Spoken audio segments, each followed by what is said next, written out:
नमस्कार, प्रणाम प्यारे दोस्तों, स्वागत है आप सभी का निमी टेक्निकल क्लासेस में। बहुत से विद्यार्थी हैं जिन्होंने रेडियो ऑपरेटर में फॉर्म अप्लाई किया है और वो पूरी तरह से तैयार भी हो चुके हैं अपना एग्जाम देने के लिए। वो कमर कस चुके हैं, है ना, अपना एग्जाम देने के लिए। तो जो भी विद्यार्थी रेडियो ऑपरेटर के हैं वो ध्यान से एक बार लास्ट टाइम अपना कॉम्बाइंड सिलेबस के बारे में जरूर देखेंगे, है ना। क्वेश्चन देखिए यहीं से बनने वाले हैं। तो कॉम्बाइंड सिलेबस क्या है आप याद करिए। इसके लिए नोटिफिकेशन कब लॉन्च किया गया था? जब भी नोटिफिकेशन आया था तो उस नोटिफिकेशन में एक नोटिफिकेशन आया था, उसमें किस किस विद्यार्थियों को अलाउ किया गया था, है ना। तो इतने ट्रेड के जो विद्यार्थी हैं उनको अलाउ किया गया था, है ना, कि ये विद्यार्थी फला विद्यार्थी, ट्रेड के विद्यार्थी इस फॉर्म को अप्लाई कर सकते हैं। ठीक है, तो आप एक बात बताना मेरे को कि आप जब नोटिफिकेशन को कंप्लीट आपने देखा होगा तो फिर उसमें क्या कही गई है कि जो पार्ट ए है, जो आपका पार्ट ए है और एक है आपका पार्ट बी, यानी कि एग्जाम तो एक ही होगा लेकिन दो पार्ट में होगा, है ना। तो आपका देखिए 50% पार्ट ए से पूछी जाएगी और 50% पार्ट बी से पूछी जाएगी, मिला करके 100% का आपका मेरिट लिस्ट बनेगा, है ना। ठीक है ना। तो ये बातें हैं, कहने का मतलब 50% अपने आप में 100 क्वेश्चन के बराबर है और ये अपने आप में 100 क्वेश्चन के बराबर है। फाइनली 100% हो गया, ठीक है ना।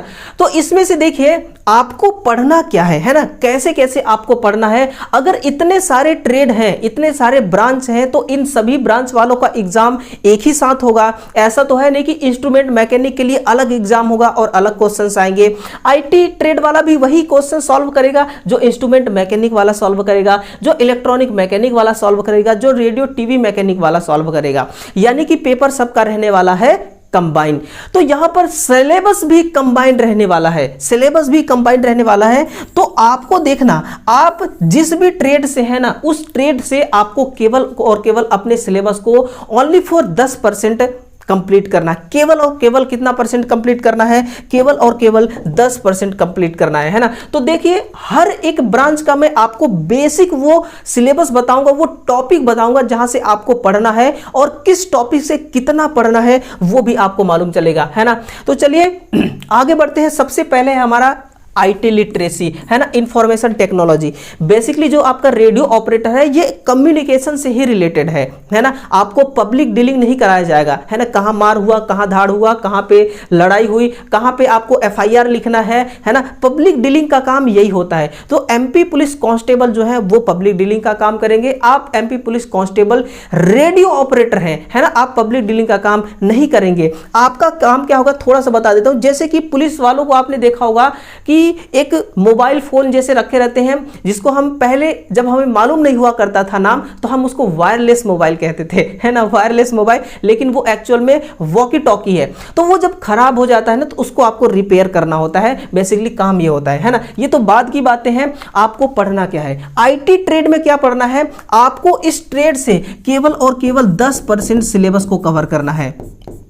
कितने परसेंट सिलेबस को कवर करना है? 10% सिलेबस को कवर करना है।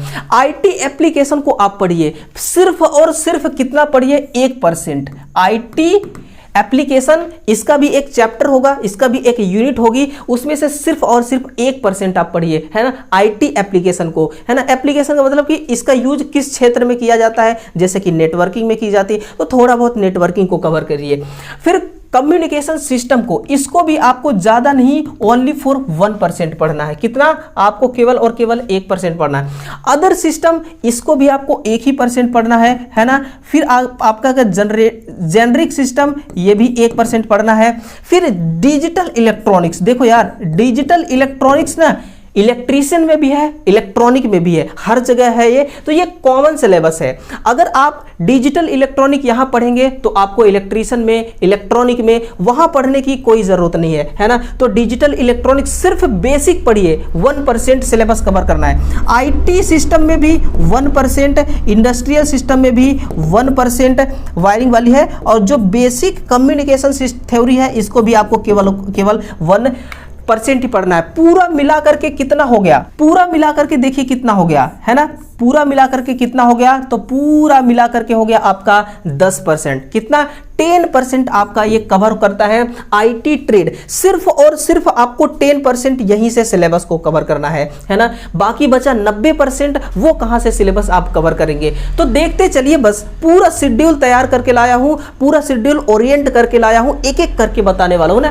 फिर इलेक्ट्रिशियन थ्योरी में देखिए एसीडीसी पावर कंट्रोलिंग मैकेनिज्म है ना, AC DC power controlling mechanism, magnetism, DC machine, earthing, detail theory of transformer, detail theory of synchronous motor, industrial wiring, transistor. क्योंकि इलेक्ट्रिशियन थ्योरी भी अपने आप में बहुत बड़ा सिलेबस है, उतने बड़ा सिलेबस को आपको पढ़ना नहीं है ना। मान लीजिए कि आप इलेक्ट्रिशियन से हैं तो आप तो अपना सिलेबस कवर कर लेंगे, लेकिन जो इलेक्ट्रॉनिक वाला होगा, जो मैकेनिक वाला होगा, जो टीवी रेडियो वाला होगा, वो तो आपके सिलेबस को पूरा नहीं कवर कर सकता ना। इसलिए पढ़ना उसको भी है, टीवी मैकेनिक वाले को भी है, लेकिन इसमें ऐसे ऐसे बेसिक पार्ट को पढ़ना है जो उसके सिलेबस में भी है, ठीक है ना। तो ये चीजें पढ़ना है और इसमें भी आपको केवल और केवल कितना 10% सिलेबस को कवर करना है, ओनली फॉर 10%। बिल्कुल बेसिक चीजों को पकड़िए, है ना। जैसे अर्थिंग हो गया, कितने टाइप्स के होते हैं ये आपने देख लिया ना, तो बहुत आपने पढ़ लिया अर्थिंग को, है ना। फिर ट्रांजिस्टर वगैरह हो गया और डीसी मशीन्स हो गए, पार्ट वॉट के बारे में पढ़ लीजिए, बॉडी वॉट के बारे में पढ़ लीजिए, काम क्या करती है, इलेक्ट्रिकल टू मैकेनिकल या मैकेनिकल टू इलेक्ट्रिकल, ये पढ़िए। या फिर पढ़ लीजिए किस सिद्धांत पे काम करती है, बस इतना सा पढ़िए। बाकी यहां से आपका 10% जो सिलेबस है वो पूरी तरह से कंप्लीट हो जाता है ना। 2 ब्रांच कंप्लीट हो गए। आगे देखना, आगे जब आप देखेंगे इलेक्ट्रॉनिक मैकेनिक का, अब इलेक्ट्रॉनिक मैकेनिक में देखिए जो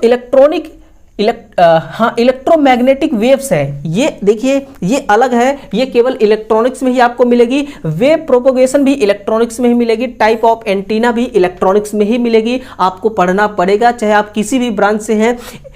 थ्योरी ऑफ सेमीकंडक्टर, ये मजेदार टॉपिक है, ये हर जगह सिलेबस में आपको मिलेगी, सभी ब्रांच में सेमीकंडक्टर मिलेंगे, है ना। यदि आप टेक्नोलॉजी का कोई सा भी फील्ड किसी भी ब्रांच में है तो फिर आप सेमीकंडक्टर को जरूर पढ़ते होंगे। तो ये एक यूनिवर्सल, ये एक कॉमन सिलेबस है। अगर आप यहां पर पढ़ते हैं तो दूसरे जगह आपको पढ़ने की कोई आवश्यकता नहीं है। टाइप्स ऑफ एम्पलीफायर, है ना, transmission line, types of oscillator, types of diode, ठीक है ना। बड़ा मजेदार टॉपिक्स हैं, सभी टॉपिक्स को कवर करिएगा, ठीक है ना। देखना मेरे भाई, ये जो आपका रेडियो ऑपरेटर वाली जॉब है ना, इतना प्रोफेशनल जॉब है ना, इतना मतलब कि इतना अच्छा जॉब है, इसमें इतना रिस्पेक्ट मिलता है ना, इतना रिस्पेक्टिव जॉब है कि जब आप इसको करेंगे तो खुद अनुभव कर पाएंगे। बहुत अच्छी जॉब है, सैलरी भी इतना मिलती है कि आप अपना करियर खुद एक बेहतरीन तरीके से, खूबसूरत तरीके से क्रिएट कर सकते हैं, बिल्डअप कर सकते हैं, है ना। बहुत ही मजेदार जॉब है, नो झंझट, नो किचकिच, कुछ भी नहीं, छुट्टी वुट्टी भी बराबर मिल जाती है, कोई टेंशन नहीं है, है ना। बाकी सब कुछ बढ़िया है, सैलरी तो दमदार है ही।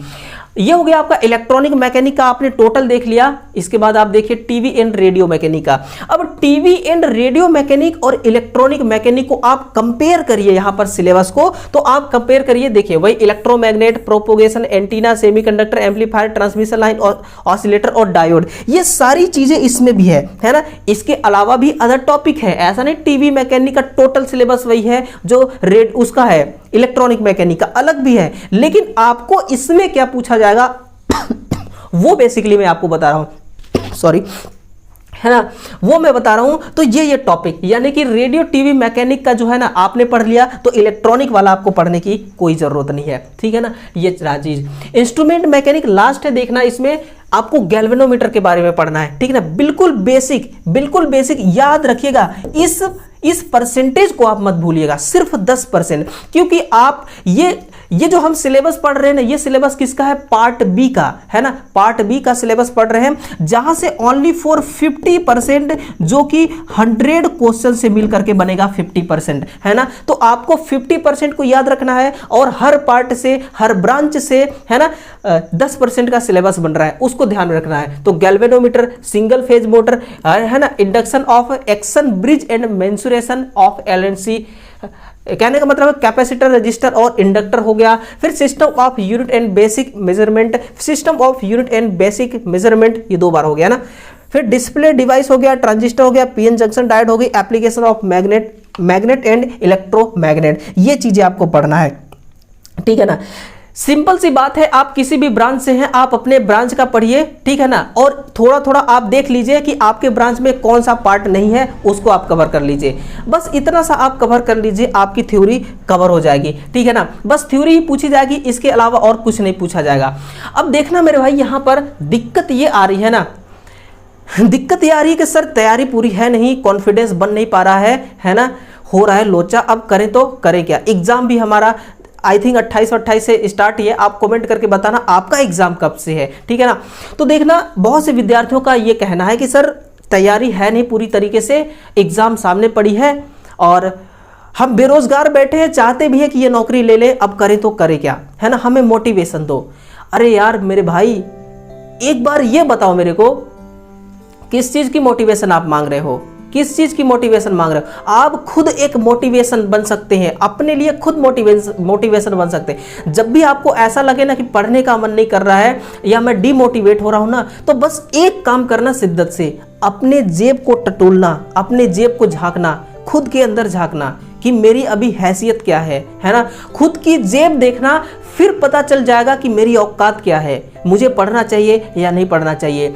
अपने माँ के हालातों को देखना, अपने पिताजी के हालातों को देखना, जो धूप में भी कड़ी मेहनत कर रहे हैं, पसीने बहा रहे हैं आपके खातिर, है ना। माँ को देखना, जो बीमार रहती है फिर भी काम करती है आपके खातिर। घर में दादी बीमार है लेकिन पैसे नहीं है इलाज कराने के लिए, है ना। इतना मोटिवेशन आएगा ना आपको अंदर से कि कोई मोटिवेटर आपको इतना मोटिवेशन नहीं दे सकता है। इसलिए खुद के अंदर झांकना सीखो, खुद को पहचानना सीखो। मैं हूं कौन, मैं हूं कौन, है ना, मैं कौन हूं, ये अपने आप से पूछिए, फिर देखिए आपके अंदर कितना मोटिवेशन आता है। आपको फिर किसी से पूछने की जरूरत है, सर मुझे मोटिवेशन नहीं आता, सर मुझे मोटिवेशन दो, या फिर मुझे पढ़ने का मन नहीं कर रहा है। यार मैं सच बताऊं ना, आप बहुत भाग्यशाली हो, आप बहुत भाग्यशाली, बहुत लकी हो कि आपके माँ बाप ना, एक किसान होते हुए भी, इतना गरीब घर का लड़का आप है, फिर भी आपके माता पिता किसी न किसी तरह से आपको पढ़ा के यहां तक पहुंचा चुके हैं। अब आपकी बारी है साबित करने की, है ना, कि साबित करने की आपकी बारी है कि हाँ मैंने यहां तक पहुंचा है तो अपने दम पर पहुंचा है, लेकिन अब मैं ऐसा करके दिखाऊंगा कि मुझे, मेरे घर वालों को ना मुझ पर फक्र हो, खुद को फक्र हो, ठीक है ना। तो यहां से मोटिवेशन आपको मिलेगा, ठीक है दोस्तों। आप देखिए, ये सारी चीज मैंने आपके सामने पेश कर दिया एक एक करके। अब आप पढ़ना तो आपको पड़ेगा यार, मैंने आपको बता दिया, मैं आपको पढ़ा भी रहा हूं, लेकिन अपने हिस्से का पढ़ाई ना खुद को ही पढ़ना पड़ता है, ठीक है ना। तो ये सारी चीजें हैं, देखिए दुनियादारी सब भूल जाइए, टेंशन फ्री हो जाइए। टेंशन होने से कुछ नहीं होता, टेंशन फ्री हो जाइए, टेंशन लेस हो जाइए और मस्त तरीके से जाइए, बिंदास हो जाइए एग्जाम देने के लिए। अगर आपका 28 तारीख से एग्जाम है ना, तो पढ़ना लिखना छोड़ दीजिए, है ना। मस्त गहरे नींद लीजिए, 8-9 घंटे की गहरे नींद, बिंदास सोइए, खाइए पिए, थोड़ा घूमिए टहलिए, बिंदास हो जाइए। आपने बहुत पढ़ा जो पढ़ना था, एक दिन में अब कुछ नहीं होने वाला है, कोई रिवीजन नहीं, कुछ भी नहीं, कुछ भी नहीं। कुछ भी नहीं का मतलब कुछ भी नहीं, बस रिलैक्स हो जाइए, क्योंकि रिलैक्स जो है ना, ये आपके काम आने वाला है। रिलैक्स भी आपके एग्जाम का एक पार्ट है, part of exam. Relax part of exam, है ना, एग्जाम का एक पार्ट है रिलैक्स होना। अगर आपका माइंड रिलैक्स नहीं रहेगा ना, तो आप एग्जाम में कितना भी आपको आता रहेगा, आप क्वेश्चनों को नहीं सॉल्व कर पाएंगे, है ना,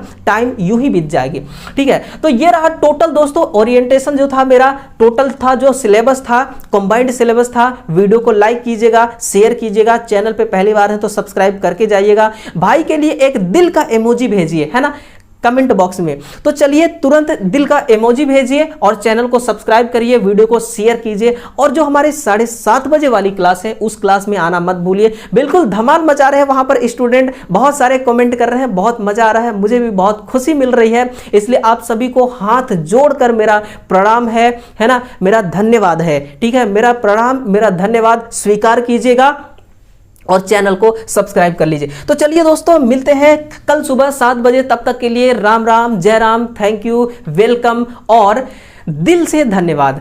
चलिए मिलते हैं, तब तक के लिए आप सभी का बहुत बहुत स्वागत है। Thank you.